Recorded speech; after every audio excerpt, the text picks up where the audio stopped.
Bonjour à tous, dans cette vidéo je vais tâcher d'apporter quelques clarifications par rapport à ce qu'on appelle Dieu et tous les mots qui y sont associés. Dieu, c'est un mot que j'utilisais très peu ces derniers temps, ces dernières années, parce que je le trouvais galvaudé par les religions, et finalement je me suis rendu compte que je l'utilisais pas peut-être à juste titre parce que j'avais pas bien compris ce que c'était. Et à présent c'est plus clair, donc je vais essayer de partager la conscience que j'en ai avec vous. Euh, Ici, je vais partir de la religion catholique, qui parle de Jésus en tant que Christ, et on le désigne comme le Fils unique du Père. Donc déjà, ici, on a un certain nombre d'informations, après c'est de bien comprendre qu'est-ce que ça veut dire. Dans la conscience qui est la mienne, le Père, c'est associé à ce que certains appellent la conscience. Et cette conscience, elle se projette, et elle se projette d'abord en un être unique. Donc c'est de bien comprendre qu'est-ce que c'est que ce point de départ, que j'appelle, maintenant je vais avoir tendance à appeler le soi absolu. C'est un paradoxe, c'est l'existence d'une conscience qui est paradoxale, qui n'est pas censée exister mais pourtant qui existe, parce qu'elle elle est le point d'équilibre entre le néant, ce qui n'existe pas, ce qui n'a jamais existé, ce qui n'existera jamais, et ce que j'avais appelé le vide, qui lui représente l'infini. Donc c'est un paradoxe entre le rien et le tout, entre le néant et l'infini. Alors le néant, on ne peut pas se le représenter. L'infini, et le vide, on peut se le représenter. Ça peut se percevoir comme étant un océan infini. Et quand je dis océan, on entend océan comme on veut. On peut le voir de dessus, donc c'est une surface d'eau qui est infinie. Ou sinon on peut se percevoir depuis l'intérieur, en disant que c'est un océan, c'est comme si c'était de l'eau à l'infini. Et donc ça correspond au vide. Donc vous voyez, le vide, il y a une nuance par rapport au néant, c'est-à-dire que le vide, c'est infiniment plein de rien. Donc vous voyez, c'est un peu bizarre. Déjà là, on est dans des choses qui sont très très étranges. Et que ce soit absolu, qu'il y ait l'équilibre entre le néant et le vide, il va envisager de remplir ce vide, et donc d'apporter des nuances à cet océan infini qui est indifférencié. Quand je dis que c'est un océan infini indifférencié, c'est que c'est un petit peu comme si on avait un bocal infini avec rien dedans. Mais il y a quand même un espace infini qui est un bocal infini qui peut contenir des choses. Et donc là, c'est pareil, c'est complètement inconcevable. C'est-à-dire comment on peut avoir quelque chose d'infini qui serait un contenant, donc qui serait une limite. Donc voilà, déjà là, on voit que c'est quand même des choses assez pointues à ce niveau-là. Et que donc il faut aller un peu plus dans la création pour un peu mieux comprendre comment ça se passe. Et donc ce soi absolu, cette conscience, ce que j'appelle aussi l'esprit, ce que certains appellent le Père, il va concevoir, comment dire ça? Il va concevoir les polarités. Donc il va concevoir il va exister des variations. Et donc c'est quoi ces variations? C'est par exemple si on prend cet océan infini, si on le voit de dessus, et ben cet océan il va commencer à avoir des vagues. C'est-à-dire qu'une vague, si on prend le niveau de la mer, c'est de l'eau qui va être au-dessus du niveau de la mer, mais comme il y a qu'une partie de l'eau qui est au-dessus du niveau de la mer, ça crée un creux. Et donc il va y avoir un plus et un moins. Et ça, c'est les polarités.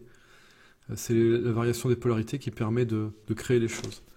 Et donc les polarités se créent, masculine, féminine, le yin et le yang. Et ensuite, le processus de création peut vraiment commencer à prendre place. Et dans ce processus de création, l'unique se projette dans un monde de formes. Il est toujours l'unique, mais il est l'unique manifesté dans un monde de formes. Et cet unique dans le monde de formes, apparemment, s'est démultiplié. Et qu'il y a une interface entre le soi absolu qui est l'incréé, et cet incréé qui crée, qui se projette dans sa création en tant qu'être. Et cette interface, c'est ce que j'appelle Dieu. Et Dieu, c'est une interface qui fait la jonction entre le créé et l'incréé. Et c'est aussi une interface qui rassemble les parties en un tout cohérent. Et donc pour moi, le fondement de ce qu'on appelle Dieu, c'est l'amour. Et donc cet être unique, il se démultiplie, cette conscience unique, ce soi absolu, se manifeste. Et c'est vrai que peut-être que le Père, c'est peut-être plus la manifestation première, ce que la plupart des gens appellent Dieu, c'est-à-dire ici celui qui a créé tout ça, que moi j'ai pu aussi désigner comme étant Seigneur de lumière dans mes vidéos précédentes, mais que dans tous les cas, et aussi on peut le voir comme étant Métatron au niveau de Keter, et ensuite ça se ramifie, ça se démultiplie, ça se raffine dans la création. Et là, il y a d'autres êtres qui apparaissent, et donc on va dire qu'il y a un être de lumière qui est premier, que je vais qualifier de Seigneur de lumière, et qu'ensuite il y a des êtres de lumière qui sont secondaires, qui viennent à sa suite, mais qui sont toujours les projections de l'unique, du soi absolu, mais dans des variations. C'est-à-dire que le soi absolu, pour créer dans la forme, il lui fallait des petites mains, et au fur et à mesure, ces petites mains elles se sont démultipliées. Si vous avez lu le livre de science-fiction Nous sommes Bob, Nous sommes Légion, en fait ça raconte ça, c'est de la science-fiction, mais ça parle exactement a priori de ce qui a dû se passer au tout début, c'est-à-dire que c'est l'être unique, c'est projeté, qui s'est démultiplié.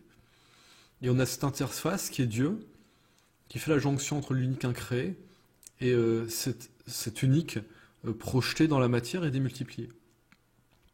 Et donc Dieu, j'ai tendance à le définir actuellement comme étant le collectif d'amour des êtres de lumière. Et là, alors je ne sais pas exactement comment ça s'est fait, hein. Je ne sais pas si c'est le soi absolu qui génère Dieu et qu'ensuite Dieu génère les êtres de lumière, ou si c'est le fait qu'il s'envisage d'un créé à créer et que automatiquement ça crée une interface entre les deux qui est Dieu. Dans tous les cas, ça fonctionne de concert. Et dans la conscience qui est la mienne, les étincelles divines, elles sont dans Dieu. C'est-à-dire qu'on a le soi absolu, l'esprit, la conscience qui est comme un feu. Il y a un niveau qu'on peut percevoir comme un feu, comme une source d'énergie. Et ce feu, il génère des étincelles, qui sont nos étincelles divines qui sont en Dieu. Et ces étincelles, elles projettent des lumières. Ces flammes, elles projettent des lumières. Et ça correspond aux êtres de lumière. Donc a priori, le premier niveau de manifestation, ce sont des êtres de lumière. Et donc ici, quand on regarde dans la Bible, on nous parle de Dieu, qui est une traduction d'Elohim. Elohim qui est à la fois... mais ça désigne Dieu, mais Elohim c'est un pluriel. Et donc ici, ça renvoie à ce qu'ils appellent les fils de Dieu.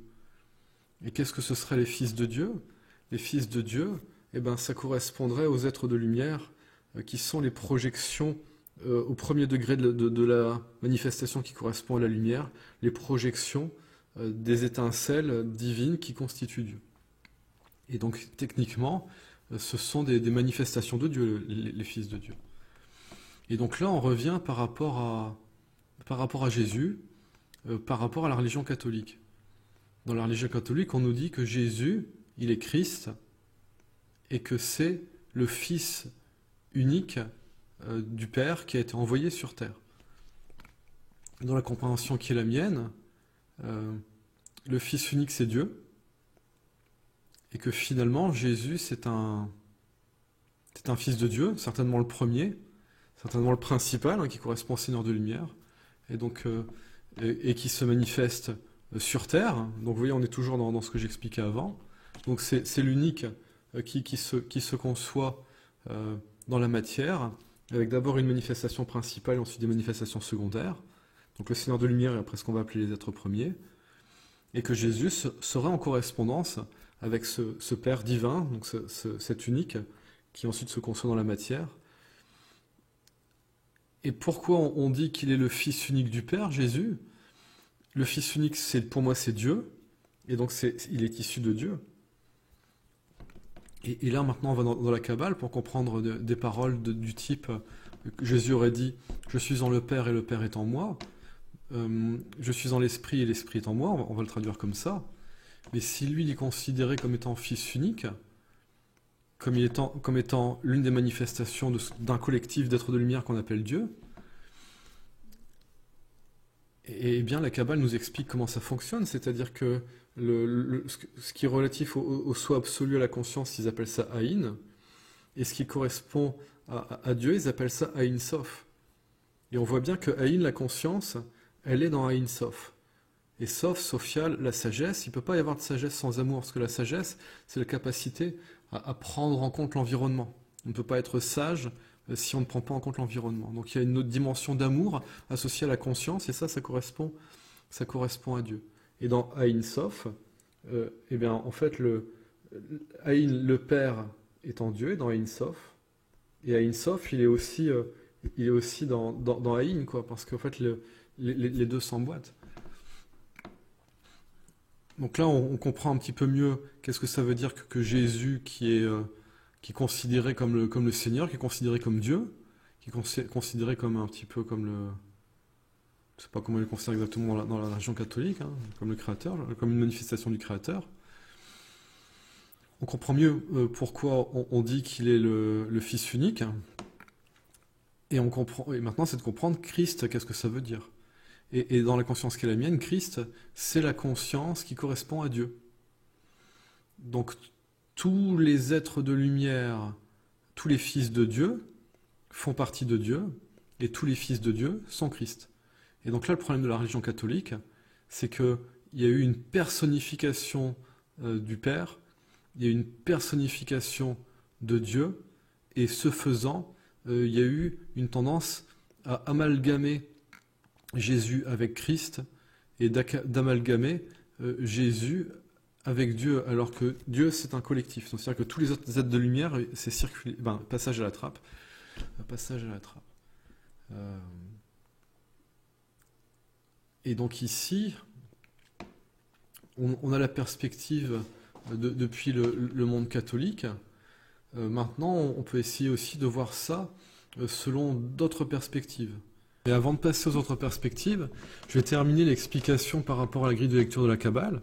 Donc Aïn, qui est la conscience, Aïn Sof, qui correspond à Dieu, et Aïn Sof Aour, qui correspond à la lumière. Ils appellent ça la lumière infinie. Et on voit qu'à l'intérieur de la lumière, on a Dieu. Et à l'intérieur de Dieu, on a l'esprit, la conscience.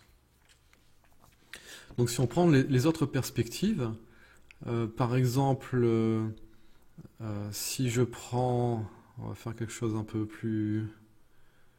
Voilà, si je prends la tradition hébraïque, la tradition juive, où on parle de Yahvé et de Jéhovah, ici, alors déjà on voit qu'il y a un antagonisme par rapport à Jésus, et ici c'est quelque chose qui est un petit peu particulier, parce que Dieu, c'est un mot qui a été émis sur plein de choses différentes. Donc ici, je vous parle de l'essence de Dieu, qui est une conscience d'amour qui est en lien avec un aspect infini. C'est-à-dire que l'Aïn, ça renvoie au rien, ça renvoie au néant, et Aïn Sof, ça renvoie à l'infini. Donc c'est vraiment en lien avec un amour infini. C'est un collectif d'amour des êtres de lumière, et c'est un collectif d'amour infini. Et donc ici, dans la tradition judaïque, hein, plutôt l'appeler comme ça, il y a vraiment une notion qui est assez récurrente d'un Dieu qui est vengeur et d'un Dieu qui punit, et d'un Dieu qui a élu une partie de l'humanité en préférence au reste de l'humanité. Et donc déjà, rien que dans cette approche-là, il y a quelque chose qui ne va pas, parce que Dieu ne scinde pas. Dieu ne fait pas de préférence. Dieu, c'est la conscience d'amour absolue, infinie, universelle. Donc il n'y a pas de préférence. Alors de se dire, mais alors pourquoi ici, on se retrouve avec un Dieu vengeur, un Dieu qui punit, un Dieu qui récompense si on va dans son sens, et un Dieu qui punit si on ne va pas dans son sens. On se dire, mais alors celui qu'on appelle Jéhovah, qui correspond à Dieu, est-ce que c'est vraiment Dieu ? Et là, il faut prendre en compte quelque chose, c'est ce qu'on appelle la chute. C'est le fait de comprendre que ces êtres de lumière, à un moment, certains d'entre eux, donc ça je ferai vraiment une vidéo qui parlera que de ça, certains d'entre eux on fait le choix, quand il y a la création de l'humanité sur ce plan, on fait le choix de descendre pour pouvoir euh, euh, exister et évoluer avec les humains. La problématique de cette descente, c'est qu'elle s'est faite selon des circonstances particulières, a priori des circonstances qui n'étaient pas en accord avec ce que permettait le Seigneur de Lumière, et ça aurait conduit à une forme de schisme, hein, c'est ce qui est raconté. Alors est-ce que c'est vraiment le cas? C'est des histoires qui datent de plusieurs milliers d'années, donc c'est un peu compliqué à dire. Une sorte de schisme, et ce qui s'est passé, c'est que quand ces fils de Dieu, ces êtres de lumière, sont descendus, il y a eu un problème, ça s'est pas passé comme prévu, et ils se sont retrouvés coupés de Dieu. Et comme j'expliquais juste avant, la lumière de l'être de lumière, elle lui vient de Dieu. Et comme ils se sont retrouvés coupés de Dieu, eh bien, ils se sont retrouvés coupés ils ont perdu leur lumière. Et quand ils ont perdu leur lumière, ces fils de Dieu, eh bien, ils ont globalement eu tendance, face à l'horreur absolue que c'était d'avoir tout perdu, parce qu'il n'y a rien de plus horrible que ça, que de perdre Dieu, que de perdre la lumière, ils ont eu tendance à décompenser, c'est-à-dire que en tant que manifestation de l'unique, en lien avec ses aspects absolus et infinis, eh ben, ça s'est remanifesté dans la forme, et ils se sont vus comme étant l'unique, et donc ils se sont vus comme étant Dieu, et donc ils se sont pris pour Dieu, et ils se sont fait passer pour des dieux, et ils sont partis dans des approches qui étaient vraiment, pour certains en tout cas, totalitaires, absolutistes, et donc ils se sont retrouvés aussi pour être nourris en termes d'amour, à instrumentaliser les êtres humains, qui leur rendaient des cultes. Donc voilà, c'était un petit peu la carotte et le bâton, pour qu'on leur rende des cultes, afin qu'ils puissent retrouver on va dire un amour et une lumière qu'ils avaient perdu, mais en le récupérant des êtres humains. Et donc ici, sur Terre, il y a eu ces fils de Dieu qui sont devenus anges déchus. Alors après, à savoir le démiurge, ce qu'on appelle le démiurge, qui sait exactement, c'est pas bien clair. Il y a des pistes qui vont dans le sens... ça tourne autour de Lucifer, de Samael, on sait pas bien. Lilith aussi, qui serait dans cette histoire-là. Et donc en gros, on se retrouve avec des anges déchus qui sont sur Terre. Ils se font appeler à une époque Baal. Alors apparemment ça vient de Baal. Alors le bas en Égypte, ça désigne une partie de l'être. Elle, ça désigne la divinité. Donc de Baal, ce serait commu en Baal. Et donc il y avait un de ces êtres qui s'appelait, qu'on connaît sous le nom de Baal, bon, associé à la guerre, tout ça. Mais a priori, c'était juste un mot qui voulait dire Seigneur. Et ça, on le retrouve aussi, par exemple, avec Belzébuth. En fait, c'est Baal-Zébut, c'est Baal-Zébut. Donc c'était le Seigneur Zébut, et donc il y en avait plusieurs. Et là, on se retrouve avec les principaux anges déchus, qui vont constituer l'équivalent ici sur Terre de ce qu'il y avait au ciel. À savoir qu'au ciel, on a un collectif d'êtres de lumière qui est centralisé par Dieu, et qui sont la manifestation de la conscience esprit. Et ici, sur Terre, on se retrouve avec les déchus, c'est les êtres de lumière en négatif. Les principaux deviennent ce qu'on va appeler les princes des ténèbres. Donc c'était les princes de la lumière, et ça devient les fils de Dieu. On peut dire les princes de lumière, ils deviennent les princes des ténèbres. Et ici, on n'est plus avec l'esprit, on est avec l'absence d'esprit, et une interface qui se crée entre les deux. Et cette interface, ça s'appelle le diable. Et donc le diable, c'est quelque part, c'est la conscience collective duelle qui correspond aux anges déchus, mais après avec tout ce qui va derrière. Et donc on voit qu'il y a une opposition fondamentale entre ce qu'on appelle Dieu et ce qu'on appelle le diable. Et après, est-ce qu'on se retrouve avec des personnifications du diable? Alors ça correspondrait aussi au principal ange déchu qui régnait à une époque donnée. Des indicateurs qui tendent à dire qu'à une époque, c'était Samael devenu Bélial qui régnait. Il y a des indicateurs qui disent que c'est Lucifer ou que c'est encore Lucifer. Il y a des indicateurs qui disent que peut-être que c'est Belzébuth qui a pris la place. Et c'est pas impossible que selon les époques, il se, comment dire ça, il se laisse le trône. Par exemple, si on voit Moloch, qui est la divinité avec une tête de taureau, eh ben, c'était peut-être lui qui régnait pendant l'ère des taureaux. Euh, Bélial, directement associé au bélier, peut-être que c'était lui qui régnait à l'ère des béliers. Alors, qui régnait ou qui règne actuellement pendant l'ère des poissons, et pour l'ère du Verseau, est-ce qu'il ne va pas y avoir aussi un changement de trône? Et donc ici, quand on a ce principe-là, on se pose la question, ok, d'accord, n'est pas Dieu qui veut, et il y a des fils de Dieu qui ont déchu, qui se sont pris pour Dieu, qui se sont fait passer pour Dieu.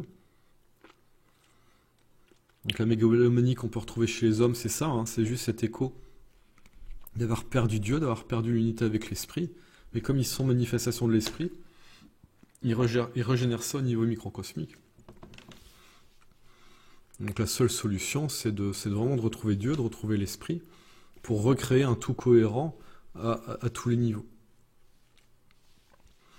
Et après, si on prend les autres religions, le même point d'interrogation peut se produire, surtout quand il y a des histoires de peuples élus, parce qu'il n'y a qu'une seule humanité, donc il n'y a pas une partie de l'humanité qui sont les vrais humains et qu'après il y a les faux humains, même si ça peut s'expliquer. Et si on revient sur la religion judaïque, eh ben eux dans leurs écrits, ça dit quoi? Eh ben ça dit qu'ils sont les descendants des patriarches, donc des 12 patriarches avec les 12 principales tribus, et les patriarches sont eux-mêmes les descendants de certains fils de Dieu. Et donc on voit que eux ils disent voilà, nous descendons des fils de Dieu, nous avons la filiation, et là on comprend mieux aussi toutes les histoires de noblesse et d'aristocratie, de personnes qui ont le sang bleu, qui se sentent supérieurs, qui se sentent plus divins que les autres. On comprend mieux aussi ces notions de race supérieure, parce que dans les pays nordiques aussi il y a ces notions-là. Oui, nous sommes descendants de certains êtres divins, oui, ben, c'est les dieux scandinaves, okay, c'est toujours les fils de Dieu, c'est toujours les mêmes. Hein. La seule question c'est de savoir est-ce qu'ils se sont déplacés sur Terre selon les époques et qu'ils ont été plus probants dans telle culture à telle époque avec tel nom, ou si c'était toujours les mêmes, juste on les appelait de façon différente partout sur la Terre. Quand on va au Japon, c'est la même chose. C'est aussi pour ça que je pense qu'ils sont entendus avec les Allemands, les Japonais pendant la Deuxième Guerre mondiale. Ils aspiraient à remettre en place l'ancien monde, et aussi dans cette notion que voilà, nous sommes les descendants des Kami, et les Kami, ce sont leurs dieux à eux, mais en fait c'est toujours la même chose, c'est toujours les fils de Dieu. Donc c'est toujours les mêmes. Prendre n'importe quelle tradition, c'est toujours la même chose. Après, chez certains, c'est plus probant que chez d'autres. Et ici, dans la tradition catholique, voilà, c'est une façon de voir les choses. Et quelque part, voilà, moi j'ai écouté quelques vidéos de catholiques récemment. Ils ont quand même conscience que Jésus c'était pas n'importe qui, ce qui leur fait un petit peu avoir tendance à se dire ouais, quand même nous notre religion elle est un peu supérieure aux autres, parce que nous voilà, c'est quand même le Seigneur au niveau de la lumière, c'est quand même et en ça ils ont raison, et c'est peut-être pour ça qu'ils ont voulu évangéliser à une époque, et qu'ils ont voulu mettre un terme à tous les cultes qu'on va qualifier de païens, alors que bon, si on voit tout ce qui se passait avec les odiniques et les traditions scandinaves, on les qualifiait de païens, et que c'était peut-être pas du même acabit que tous ceux qui rendaient des cultes à Moloch, à Saturne et des choses comme ça, où voilà, il y avait des sacrifices d'enfants, de bébés, des choses complètement délirantes. Peut-être que ces choses délirantes, les catholiques, ils se sont dit, bon, nous, on va essayer quand même de faire quelque chose pour calmer le jeu, et que les personnes, les humains, cessent d'adorer ce qu'on appelait des faux dieux, et qui reviennent vers la vraie divinité, qui est cette conscience d'amour universel. Je vais continuer avec l'approche d'autres religions, en tout cas celle que je connais un petit peu. Si on prend par exemple l'hindouisme, on retrouve des aspects de ce qui a été nommé avant, Et ici aussi, on se retrouve avec des personnifications d'aspects divins qui sont effectivement ces fils de Dieu, ces manifestations divines, qui représentaient chacune des aspects de la création au niveau principal et après au niveau secondaire. Donc ici, l'aspect du Père dans l'hindouisme, ça correspond à Shiva. L'aspect du Fils unique, ça correspond à Vishnu. Et après, l'aspect où on commence à rentrer dans la manifestation au niveau de la lumière, c'est ce qu'ils appellent Brahma. Et comme Brahma, cet aspect Insof Aur, c'est depuis ce point-là que sont créées les choses, on retrouve l'aspect féminin nourricier.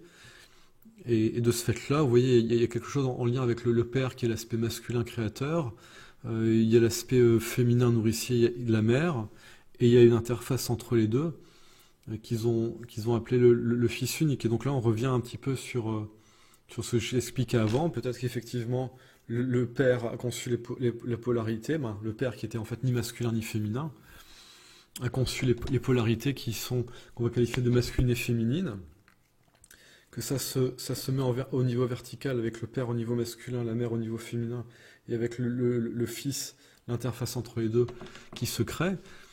Et là où c'est intéressant, c'est que au niveau du soi absolu, c'est ni masculin ni féminin, mais quand ça se projette au niveau de Dieu, Dieu c'est masculin et féminin en même temps. Et quand ça se projette au niveau d'une trinité, au niveau de la création, là il y a des aspects masculins et il y a des aspects féminins. Et là où c'est aussi intéressant, là on va revenir sur le diable, l'interface qu'il y a entre l'absence de l'esprit. Alors est-ce que c'est ça, ce qu'on appelle Satan, l'absence d'esprit? Peut-être. On a les fils des ténèbres, les anges déchus, et qu'on a une interface qui s'appelle le diable. Et si on regarde ça comme ça, Satan, ça pourrait correspondre à la négation, donc c'est une version qui ramène au néant, qui est un peu particulière. Et le diable, si on l'associe à Lucifer, la caractéristique de Lucifer, c'est que c'est un être androgyne. Et donc on voit que aussi dans la création, cet aspect masculin et féminin en même temps, c'est personnifié dans un être. Or, Dieu, ce n'est pas une personne, ce n'est pas un être, c'est un collectif. Et c'est un collectif d'êtres masculins et féminins. Et à 50% masculin et à 50% féminin, a priori.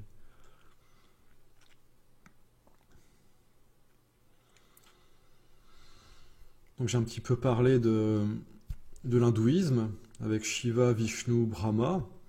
Le soi absolu, apparemment, c'est ce qu'ils appellent Brahman.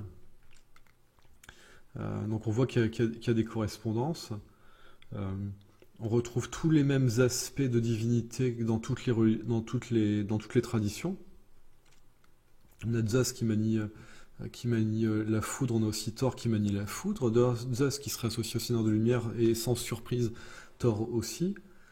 Il y a plein de choses qui vont se retrouver d'une culture à une autre, et on voit qu'il y a vraiment des êtres, on va dire, principaux. A priori, à chaque fois, c'est un couple divin. Et donc ici, le couple divin, il est complètement nié dans la religion catholique, parce que, en toute logique, le couple divin, ce serait Jésus et Marie-Madeleine. Mais ici, Marie-Madeleine, qui était également l'initiatrice, on l'a fait passer pour une prostituée, on la met à la trappe, et quelques siècles après, donc officiellement, eh ben, il y a une décision lors d'un des conciles au niveau des instances catholiques qui va décréter que c'est Marie, la mère de Jésus, Marie qui est mère de Dieu. Et donc ici, on n'est plus du tout sur un masculin et sur un féminin qui sont d'égal à égal. On a un être féminin quelque part qui est premier et qui a l'ascendant sur un être masculin. Et ici, Jésus qui est le coup présenté comme un enfant. Et donc ici, on voit qu'il y a quand même quelque chose qui pourrait être de l'ordre, au niveau subliminal, d'une forme d'infantilisation. Donc il y a vraiment un point d'interrogation qui se fait. Et le point d'interrogation est d'autant plus grand quand on sait qu'a priori c'est un mythe qui est complètement inventé, celui de Marie avec l'Immaculée Conception et ainsi de suite, et que c'est clairement une copie du mythe d'Isis et d'Horus, qui était par ailleurs encore cette religion, qui a cette tendance qui était quand même relativement présente à Paris, ne serait-ce que le siècle qui précède la Révolution française. Et donc là, bon, on m'avait posé la question de parler un petit peu de la vie de Jésus, je pense que je vais en profiter ici. La ville de Paris, ça vient de Parisis, et Parisis, c'est par Isis. Donc on voit déjà qu'il y a quelque chose en lien directement avec Isis au niveau de la ville de Paris. Alors, que les obélisques étaient transportés d'Égypte, peut-être, mais peut-être pas. Peut-être qu'il y avait des cultes et qu'ils ont été construits sur place, et que juste derrière, il faut expliquer. Donc, voilà, on invente des choses. Et qu'a priori, et donc là, bon, c'est pour le mythe catholique, hein, faut bien être clair, il s'est passé quelque chose, Jésus a existé, mais derrière, il a fallu faire une entreprise commerciale pour vendre le produit. Et donc, ils ont créé une religion, ils ont créé des mythes, et ils l'ont fait sur des longues périodes. Et le fait est, c'est que il y a beaucoup d'indicateurs qui semblent dire que l'histoire de Jésus, ça s'est passé en France. C'était pas Jésus de Nazareth, Jésus de Saint-Nazaire, qu'ils n'ont pas traversé la Méditerranée, qu'ils étaient déjà là, que certaines choses se seraient passées dans le sud de la France. Il y a même des indicateurs qui semblent dire que le tombeau de Jésus se trouve en pays cathare. Tout cet ensemble de choses. Et ici, ça, il me semble que j'en ai déjà vaguement parlé, mais je vais le redire. A priori, Jésus avait une position particulière au sein d'un empire mondial qui s'étendait a priori même jusqu'en Russie, et que cet empire mondial, qui fonctionnait dans la continuité de la science initiatique ancienne héritée de l'Atlantide, cet empire a été renversé et que l'histoire a été réécrite suite à ce coup d'État qu'il y a eu au niveau de cet empire. Et donc on est clairement dans le meilleur des mondes, sauf que le meilleur des mondes, on le voit un peu comme quelque chose d'anticipation, on sait ce qui s'est passé. Il y a eu vraiment un renversement d'empire, et où derrière il y a eu énormément d'obscurantisme, de conditionnement, pour recréer un nouveau monde. Et que, a priori, le dernier repas, le repas de la Seine, c'est Jésus qui, avec 11 autres représentants divins qui sont garants du bon fonctionnement de cet empire, et qu'ils se retrouvent tous les 12 empoisonnés. Donc ils se font empoisonner tous les 12, ce qui vient bloquer leur capacité divine. Alors qu'est-ce qui a fait qu'ils n'ont rien vu venir? Peut-être que la trahison venait de quelqu'un qui était proche, il y a fort à parier que c'était comme ça. Et que Jésus se retrouve a priori effectivement crucifié, mais crucifié étant encore vivant, mais complètement paralysé par le poison, et que les 11 autres sont pour ainsi dire éliminés, complètement effacés de l'histoire, et remplacés par, si je puis dire, par des imposteurs, par des usurpateurs qui prirent leur place et qui sont connus comme étant les apôtres dans la Bible. Et que donc, pour pouvoir perpétuer, si je puis dire, l'Empire, ceux qui font ça vont mettre en place un culte, une religion qui va expliquer que Jésus est monté volontairement sur la croix, alors qu'il a été empoisonné, qu'il a été crucifié volontairement sur la croix, et toute une histoire pour justifier le truc, et de façon perverse d'inciter les chrétiens à glorifier, très très pervers, à glorifier le fait que Jésus soit crucifié. Et donc, ça fait que ça pousse tous les chrétiens à valider le fait que Jésus soit crucifié. Et donc là, c'est quelque chose de complètement pervers, de complètement malsain, et que quelque part, Jésus étant la manifestation du Père divin, eh ben, c'est de bloquer le Père divin, c'est de bloquer la lumière, et c'est de glorifier le Père divin bloqué et la lumière bloquée. Et tout un culte qui ensuite va prendre une ampleur assez importante dans le nouvel empire dans lequel on vit actuellement, et qui jusqu'à il y a presque un siècle était en grande part, en tout cas ici en Occident, dirigé de main de maître par l'Église, qui correspond à l'oligarchie héritière de ceux qui ont fait le coup d'État. Alors ceux qui ont fait le coup d'État, ils sont assez discrets. Et ils se sont donné un nom au-delà de tout soupçon, ils se sont prénommés Compagnie de Jésus. Et donc oui, ce sont les jésuites, a priori, qui ont mis en place le coup d'État, qui sont très très discrets, et qui restent au niveau religieux en arrière-plan, mais on les voit présents un peu partout, notamment dans les instituts qui enseignaient aux élites, à la noblesse, c'était eux qui étaient présents. Voilà. Derrière le Vatican, a priori, c'est eux qui sont présents, mais eux, ils se font passer pour un groupe parmi tant d'autres, hein. Il y a les franciscains, il y a les jésuites, voilà, nous on est... Mais a priori, voilà, le vrai pouvoir, il est là. Et ici, à l'époque actuelle, où il y a vraiment des grands bouleversements qui se font, et il y a beaucoup de choses qui bougent au niveau du pouvoir, on voit que, bon, notamment ici, là, le pape actuel, c'est un jésuite. Donc ça, c'est absolument sans surprise.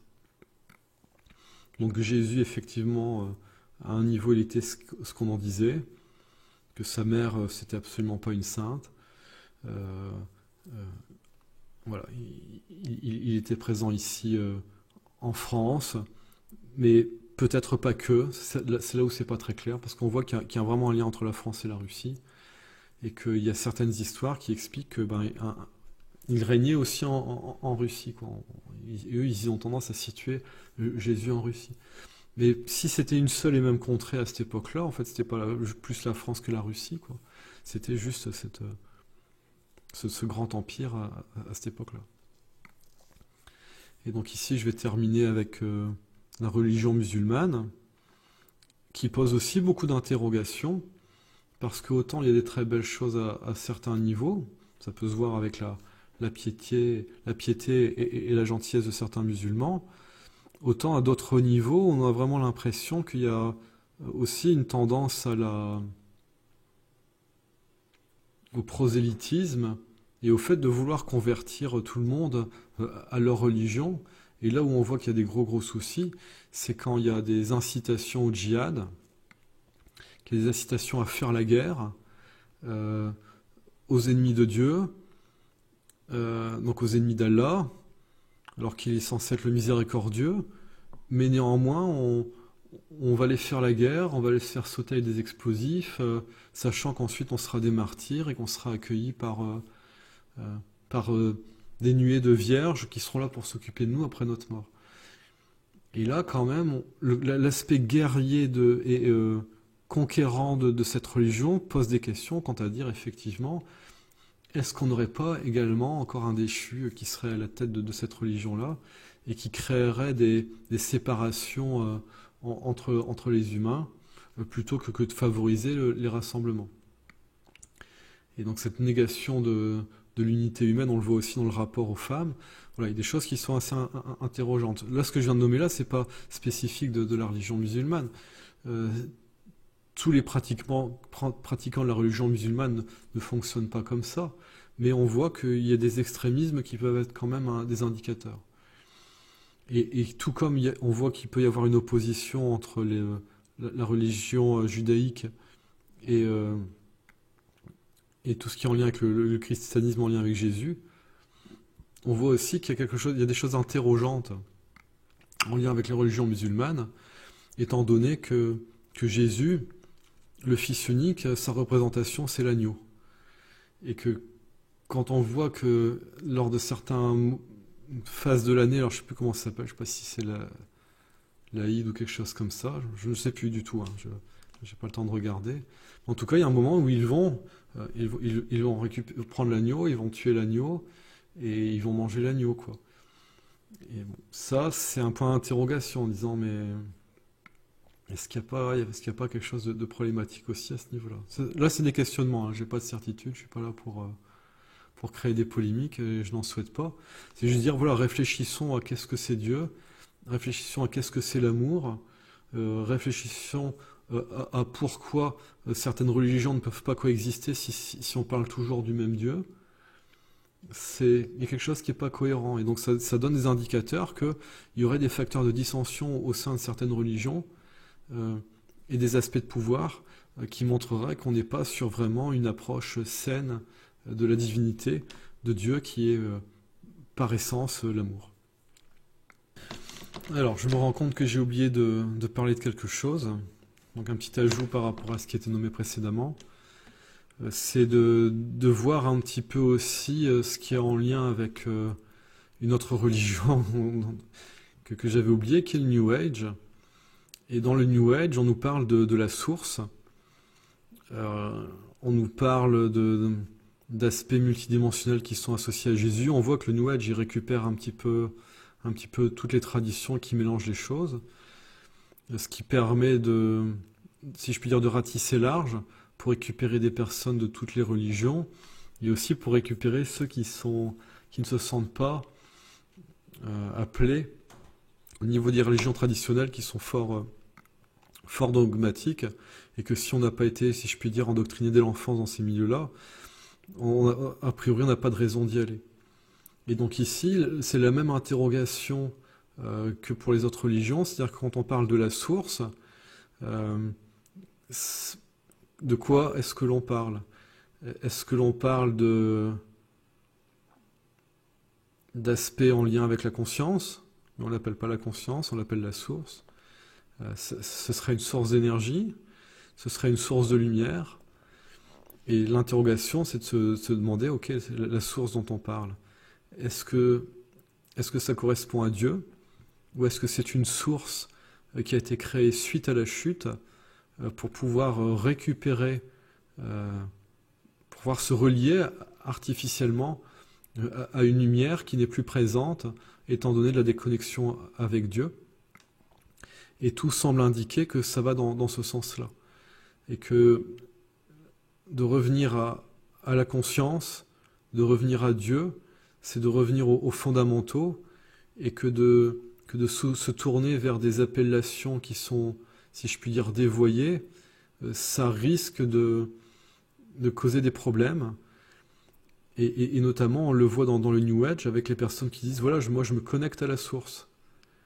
Ok, tu te connectes à la source, mais ça veut dire que si tu te connectes à la source, ça veut dire que tu te connectes à quelque chose qui est extérieur à toi. Or, nous sommes l'esprit, nous sommes les manifestations de Dieu, nous sommes les expressions de Dieu. Nous n'avons pas à nous connecter à une source extérieure à nous. Nous sommes cela. C'est-à-dire que l'esprit, il est en nous, que Dieu est en nous. Donc ça, j'expliquerai dans la prochaine vidéo. C'est-à-dire que nous sommes les réceptacles divins. Et donc, c'est nous et c'est en nous. Et donc, tout ce qui fait appel à des sources extérieures, auxquelles on accède notamment par des rituels et des initiations, on voit que là, ça tend clairement vers des aspects de magie, des aspects d'émotionnel, et on revient sur les rites païens du fait de rendre gloire à des dieux qui offrent des avantages en échange des offrandes qu'on leur fait. Et là, ça pose des grands points d'interrogation aussi par rapport à toutes ces méditations mondiales qui ont pu être organisées à certaines époques, par exemple pour la paix dans le monde, sauf que l'important c'est la paix à l'intérieur de nous, et donc occulter la paix intérieure au profit de la paix dans le monde, qu'est-ce que les personnes nourrissent durant ces grandes méditations? Et ces personnes dans une dynamique de rejet de la guerre, et ben en fait, ils nourrissent des égrégores négatifs. Parce que méditer pour la paix, mais qu'en fait ça cache le fait de se rassembler pour nourrir une énergie qui est contre la guerre, c'est quelque chose qui est fondamentalement mauvais. C'est luciférien. Et ça n'amène rien de bon. Et donc ce que j'explique souvent, c'est que la clé, c'est d'avoir de l'amour pour la guerre. Parce que la guerre, c'est une absence d'amour. La haine, c'est une absence d'amour. Il n'y a que par l'amour que l'on peut résoudre tous les conflits, en comprenant, notamment depuis cette perspective de la chute, qu'il y a eu une déconnexion de Dieu. Mais comme je vous expliquais, la conscience est dans Dieu, donc il y a aussi une déconnexion de la conscience, qui a fait que cette déconnexion de la conscience nous a amené à expérimenter sans repère, et que ça a généré des choses assez négatives et des conflits, et ne plus savoir qui on est, ne plus comprendre l'autre, voilà, et tout un ensemble de problèmes. Ça, je le redévelopperai dans dans une prochaine vidéo directement dédiée à la chute. Mais voilà, je voulais repréciser par rapport à cette dernière religion qui est occultée, qui est le New Age. Voilà, ça me semble bien pour aujourd'hui. Dans les prochaines vidéos, je referai une vidéo spécifique pour parler de l'âme, de Dieu, la présence divine, expliquer un petit peu au niveau multidimensionnel comment ce sont des aspects qui sont semblables, qui se répètent, et donc la continuité avec le chemin initiatique, et aussi peut-être refaire une vidéo plus précisément concernant la chute et les anges déchus, parce que je me rends compte que dans des personnes que je rencontre ou des échos qu'on me donne, il y a beaucoup de personnes qui sentent au fond d'elles-mêmes de dire voilà, moi je suis pas de la terre, j'ai rien à faire ici, je veux retourner d'où je viens, et qu'a priori ça concernerait tous ceux qui ont connu la chute, mais qui ne faisaient pas partie du groupe qui souhaitait descendre, et donc du groupe qui a chuté. C'est-à-dire que comme nous sommes un, quand certains êtres de lumière, en descendant, finalement, il y a eu un problème, a priori, il y a eu un piège, c'était un complot qui a été fomenté. Quand ça s'est produit, et ben c'est un petit peu au niveau de Dieu, tout le monde, c'est comme quand on fait de l'escalade et que tout le monde est encordé. S'il y en a un qui tombe dans le précipice, les autres sont là avec leur masse pour pouvoir le retenir et récupérer. Et là, il s'est passé quelque chose qui a fait que tout le monde a glissé, tout le monde a basculé. Donc voilà, donc ce sera de donner des indications à ce niveau-là, afin de mieux comprendre le monde qu'on vit, dans lequel on vit, et de comment mieux l'accepter, comment retrouver Dieu, comment rétablir les choses finalement, et aussi voir comment, ça sera une vidéo encore à part, comment ça a des conséquences jusqu'à maintenant, au niveau politique, et aussi au niveau des courants de pensée idéologiques, comme par exemple quelque chose qui est assez présent actuellement, qu'on appelle le wokisme. Voilà. Donc je vous remercie pour votre attention, je vous dis à bientôt.